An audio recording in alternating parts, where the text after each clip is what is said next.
met again with Ed Kang, the co-creator of Conversations That. He wanted to share some stuff with us, and I know that it's going to be of value to you. So Ed, what have you been working on? What are your thoughts today? So today I thought we'd talk about conversations that make money, specifically in sales and using emotional intelligence skills when having conversations in sales. Because it's all about talking, conversations. Yes. So let me ask you a question. Okay. You ever had a negative experience with a salesperson? With a salesperson? Yeah. Absolutely. In fact, yeah, I have had a negative experience with a salesperson where they weren't hearing anything I said. Yeah, exactly.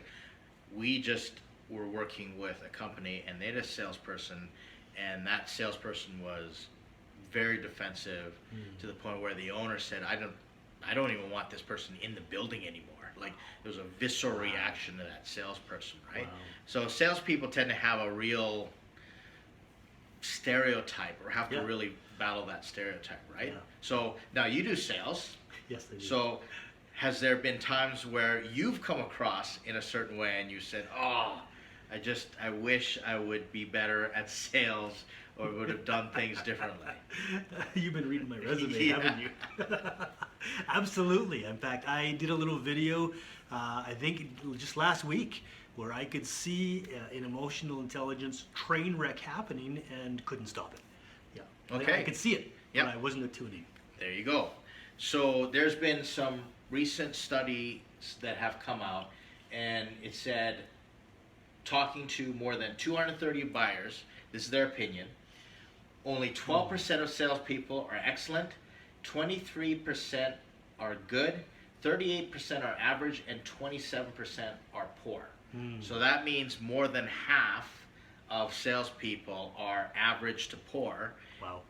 Probably explains the reason the sales industry turns over so much. Yeah. So to address that, this is one of the main sort of veins that we like to train people as far as conversations that.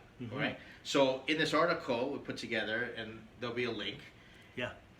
There are 7 areas that we believe conversations that will help people, and there's statistics behind it. So I'm going to read some to you. Okay, good. Let me know what you think.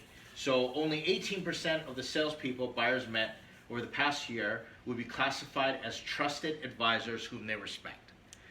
18%? Only 18%. Wow. So being a trusted advisor and getting the respect of the buyer, huge advantage, right? Yeah, absolutely. Okay, so here's another stat. Let's read this. Buyers report that fewer than 1 out of 3 salespeople can hold an effective conversation with senior executives. Yeah. Okay, so it's one thing to be able to talk to the gatekeeper or the frontline staff, but it's a whole other thing to be able to talk to people like executives making the decision. Yeah. Okay, so again, conversations are extremely important. All right. Next, buyers say only 54% of salespeople they meet with can clearly explain how their solution impacts the buyer's business. Now, one of the reasons for that is when a salesperson doesn't take the time to find out about the company's business or the problems, then nothing's going to be clear. Yeah. Okay? Yeah. All right, so next, 44% believe salespeople are only serving their own agenda. 25% indicated salespeople only care about making the sale, and 23% were uncomfortable because it is difficult to say no. All right? Yeah. Wow. That's about being self-centered versus customer-centric, focus on the customer. And that's exactly what I was experiencing with that EQ train wreck I was talking about. I could see that it was all about me in that moment. However, I was able to attune after. Sure. And save the relationship. There you go. So it's about the relationship, right? Not about the transaction. Correct.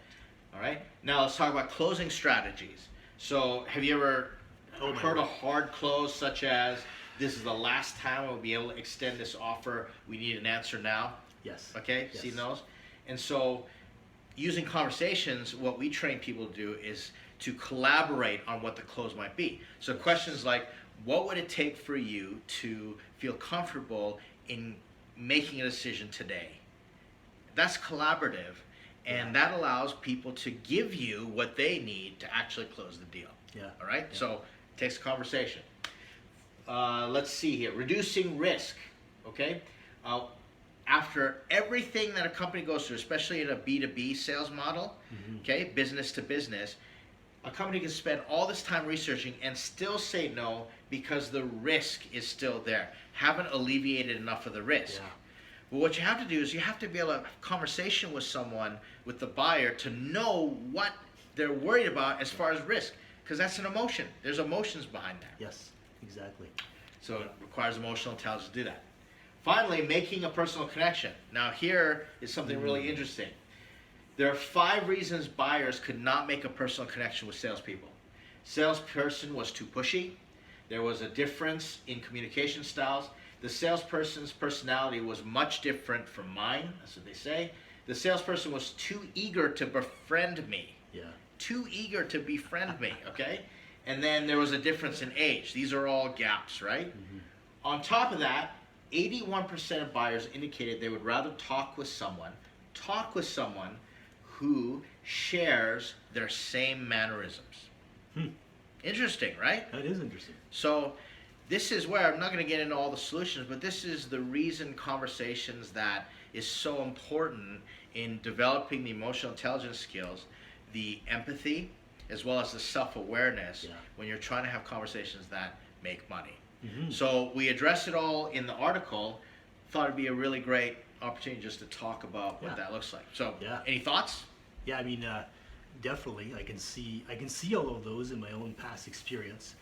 At the same time, I can also see how emotional intelligence and attunement is transformed the way that I connect with people now as I'm sharing conversations that, you know, it's a conversation. Yes. It's a real conversation, and people leave with joy every time that I talk about this, because it's about the joy. It's not about the sale.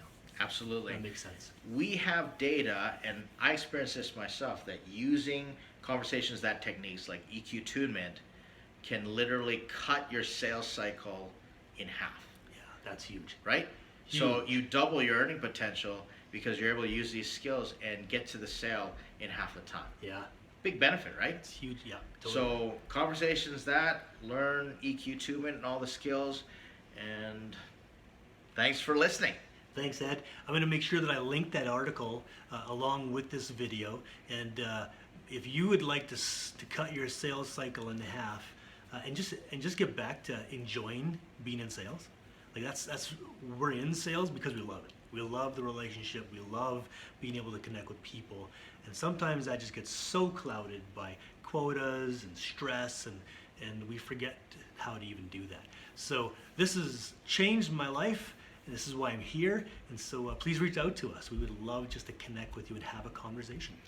And before we end, I want to say thanks to the Media Lab, which is a co-venture here of MediaLabYYC and The Bridge for making this space available. They've got pods for podcasting, like little booths and everything like that. So we're here. All the videos are going to come out of this place, and so we're really grateful. Thanks for checking it out. Thanks, Ed.